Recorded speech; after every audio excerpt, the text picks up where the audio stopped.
Fish Mooney finds herself confined on a mysterious island prison where she encounters various inmates and staff. She meets a new assistant who introduces himself as Fish and learns about the island's security system from the Catcher, a man responsible for preventing escapes. The scene warns her that while inmates are free to roam inside the facility, stepping outside puts them in his domain. He explains that few attempt to escape due to the surrounding water, but those who try face deadly consequences. Fish realizes she's made a mistake by going outside without permission and receives a stern warning that another such mistake will be her last. The chapter establishes the oppressive atmosphere of the island prison and introduces key characters while highlighting the dangerous nature of any escape attempts. Detective Gordon receives congratulations for becoming president of the Policemen's Union and has a conversation about Alfred's recent stabbing incident. Bruce Wayne and Gordon discuss the attack, with Gordon suspecting they're lying about the perpetrator's identity to protect Alfred's plan for personal revenge.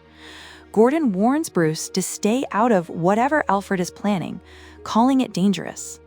Later, Officer Len Moore approaches Gordon with a cold case, the murder of Grace Fairchild, whose body was found by the river after being stabbed to death. Moore explains that the original detectives made no progress and moved on, but he believes the victim's family deserves justice. He admits his ulterior motive, wanting to be part of Gordon's efforts to clean up Gotham and the GCPD.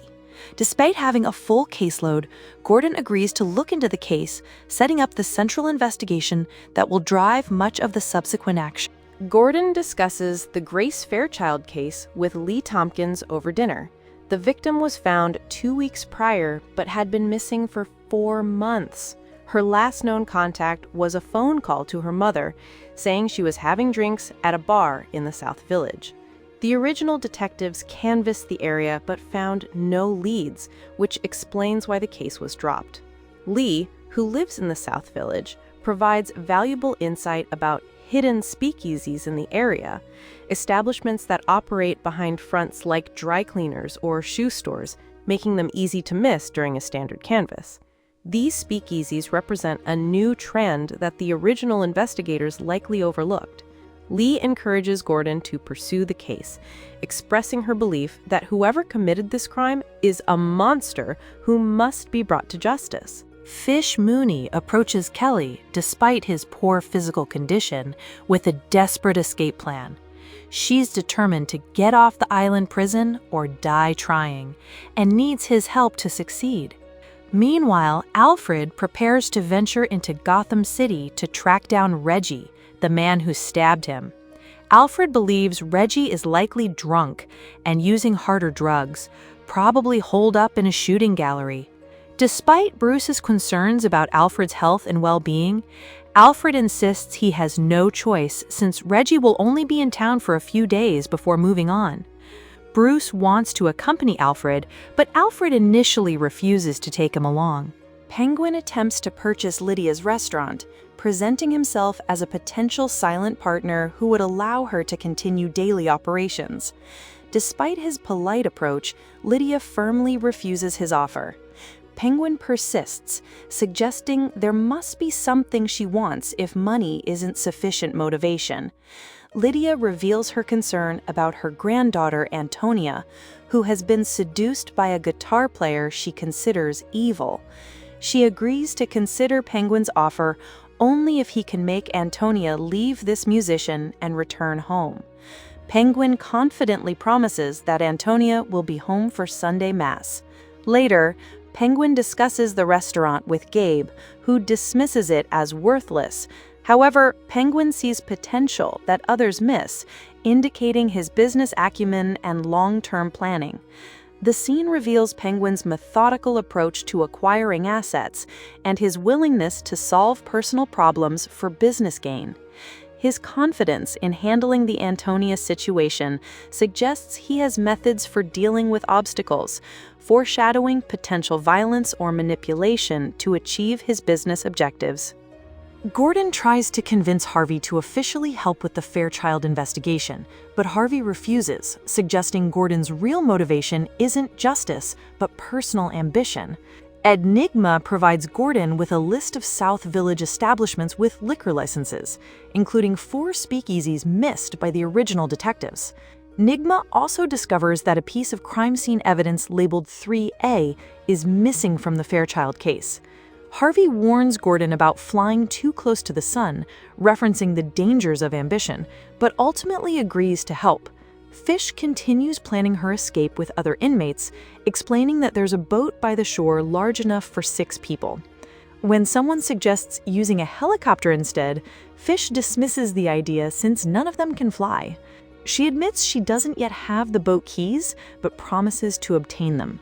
The scene shows Gordon's persistence in pursuing justice despite warnings about ambition, while Fish demonstrates leadership and practical planning in organizing the escape attempt. Both storylines emphasize the risks people take when pursuing their goals. Gordon and Harvey continue investigating the Fairchild case by visiting bars in the South Village. At one establishment, they learn that Grace Fairchild was indeed there months ago, with a date described as good-looking and classy. During their investigation, Gordon opens up to Harvey about his personal life, revealing he's still single because he's searching for unconditional love, real, intense, and unconditional love. Harvey finds this cheesy but endearing. The scene then shifts to show the ogre, Jason, in action, bringing a woman to his apartment. He's charming and appears vulnerable, claiming he hasn't had anyone over in a while. The woman is clearly impressed by his place and attracted to him. Jason thanks her for taking a chance on him, presenting himself as the lucky one in their encounter. The scene effectively contrasts Gordon's honest search for love with the ogre's predatory behavior, showing how the killer uses charm and apparent vulnerability to lure victims. The investigation is making progress while unknowingly getting closer to the dangerous serial killer. The investigation continues as Gordon and Harvey follow leads, with Gordon remaining determined not to drop the case. Meanwhile, Penguin's associates torture the guitar player, who refuses to leave Antonia despite threats. When the musician insists nothing can make him stop loving her, Penguin orders his fingers cut off rather than shot, since he's a guitar player. The medical examiner reveals strange autopsy results for Grace Fairchild. Despite being missing for 4 months, her body showed little trauma except for fatal stab wounds to the heart and throat. This suggests she may have initially left voluntarily, with her disappearance being unrelated to her murder. Gordon rejects this theory, believing she was abducted and held captive until her killer was ready to murder her. The scene also shows the ogre's pattern. He's charming with victims initially, cooking for them and appearing caring, but becomes possessive and violent when they try to leave. When one victim attempts to leave after breakfast, he reveals his true nature, refusing to let her go and ultimately killing her when she doesn't meet his impossible standards. Fish's escape plan unfolds as she's caught by Dr. Dolmacher while allegedly getting supplies. Under threat of being shot, she initially lies, but eventually admits she wasn't trying to escape. She was planning to kill someone, though not the doctor. Fish reveals her trauma from witnessing Dolmacher's grotesque experiments, including a man stitched together with body parts that weren't originally his. She'd rather die than become one of his creations. Dolmacher threatens to bring her back from the dead if she tries anything again.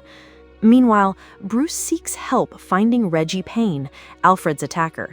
Selena Kyle helps him understand that a shooting gallery refers to a drug den, not a gun range. The escape plan continues, with Fish unlocking gates and preparing the boat, but she betrays the other inmates by leaving them behind and taking the helicopter instead, revealing she can fly. The scene shows Fish's cunning and survival instincts as she manipulates both her captors and fellow inmates to secure her own freedom, demonstrating the brutal pragmatism required for survival. Harvey reveals the shocking truth about the Fairchild case. The killer is a serial murderer known as the Ogre, or Don Juan Killer, who has killed a dozen or more women. He abducts attractive, single women, keeps them for weeks or months, then dumps their bodies around Gotham, always leaving a broken heart as his calling card. The GCPD has kept this secret because the ogre retaliates against investigating officers by killing people they love. Harvey reveals that Gordon was set up. Commissioner Loeb ordered Officer Moore to bring Gordon the case, knowing Gordon couldn't refuse to help. This puts Lee in danger as the ogre targets loved ones of investigating officers.